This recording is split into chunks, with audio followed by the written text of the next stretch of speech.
wabarakatuh. Perkenalkan, nama saya Eka Novianti, mahasiswa dari jurusan Manajemen di Jakarta Global University. Pada kesempatan ini, saya akan membahas tentang perkembangan pembangunan Ibu Kota Negara atau IKN Nusantara di Kalimantan, serta kaitannya dengan identitas nasional dan demokrasi di Indonesia.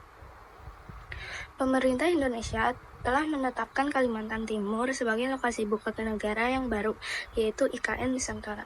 Proyek ini bukan hanya sekedar pemindahan pusat pemerintah dari Jakarta, tetapi juga mencerminkan visi misi depan Indonesia yang lebih merata dan berkelanjutan. Pemilihan Kalimantan Timur sebagai lokasi IKN memiliki banyak pertimbangan seperti letak geografisnya yang strategis di tengah Indonesia, serta potensi pengembangan wilayah yang besar. IKN dirancang sebagai ibu kota hijau berbasis teknologi dan mengusung prinsip smart city dan sustainability. Ini tentu menjadi simbol identitas baru bangsa Indonesia yang ingin maju secara teknologi maupun tetap menjaga kelestarian alam. Nah, dari sisi identitas nasional, pembangunan IKN menunjukkan bagaimana bangsa Indonesia berani mengambil langkah besar untuk perubahan. IKN diharapkan menjadi cerminan dari keberagaman budaya Indonesia dengan desain arsitektur yang mencerminkan kearifan lokal dari berbagai suku dan bangsa. Lalu bagaimana dengan demokrasi?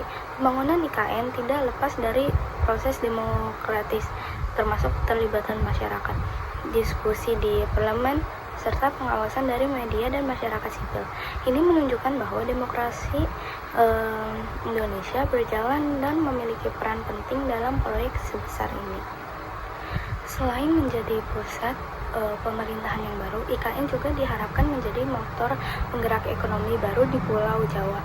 Selama ini, pembangunan ekonomi cenderung terpusat di Jakarta dan sekitarnya. Dengan adanya IKN, diharapkan terjadi pemerataan pembangunan dan terbukanya lapangan kerja baru di kawasan timur Indonesia.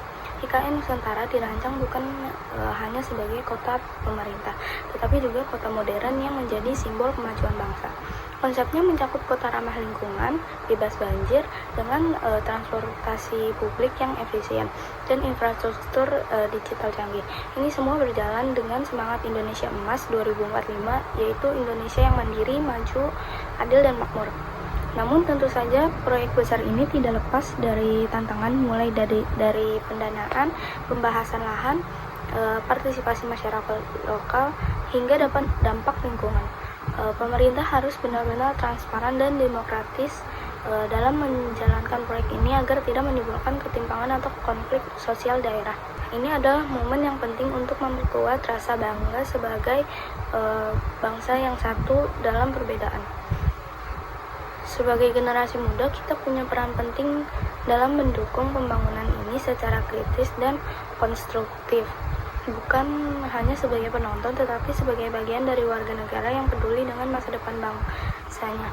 Kita bisa ikut serta dengan menyuarakan pendapat, menyebarkan informasi yang benar, serta mengawal proses pembangunan agar tetap berpihak pada rakyat dan lingkungan.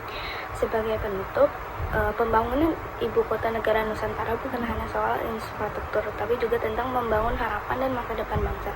Ini adalah peluang besar untuk memperbaiki kata kota, memperluas pemerataan pembangunan, dan memperkuat identitas nasional kita.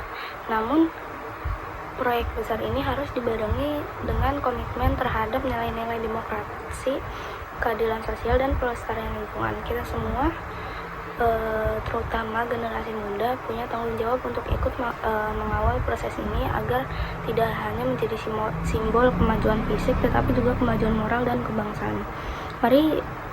Mari kita jaga semangat gotong royong, kebinekaan, dan cinta tanah air dalam setiap langkah menuju Indonesia yang lebih baik. IKN bukan hanya milik pemerintah, tapi milik kita semua, rakyat Indonesia. Terima kasih telah menyimak, semoga bermanfaat, dan sampai jumpa di kesempatan berikutnya.